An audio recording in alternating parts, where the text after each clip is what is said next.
সূরা নূর এর ৩৭ নম্বর আয়াতটি কিন্তু খুব ইন্টারেস্টিং। এখানে আল্লাহ বলতেছেন, ওই সব লোকের দ্বারা ব্যবসা ও ক্রয় বিক্রয় যাদেরকে তাঁর স্মরণ হতে বিচ্যুত করতে পারে না, আর নামাজ প্রতিষ্ঠা ও জাকাত প্রদান থেকেও না। তাদের ভয় করে কেবল সেদিনের, যেদিন অন্তর ও দৃষ্টিসমূহ উল্টে যাবে। এটার মূল অর্থ কি জানেন?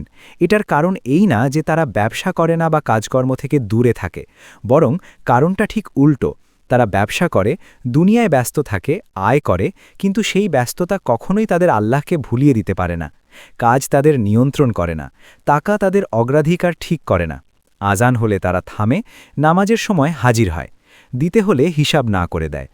এই আয়াত আমাদের বোঝায় যে সমস্যা কাজ বা ব্যবসা না, সমস্যা হলো কাজকে জীবনের কেন্দ্র বানিয়ে ফেলা। ইসলাম কাজ ছেড়ে দেওয়ার কথা বলে না। ইসলাম বলে, এমনভাবে কাজ করো যেন কাজ তোমাকে আল্লাহের স্মরণ থেকে আলাদা করতে না পারে। এই ব্যালেন্সটাই আসল ঈমান। এই ব্যালেন্সটাই একজন মুমিনকে ভেতর থেকে শক্ত করে তোলে।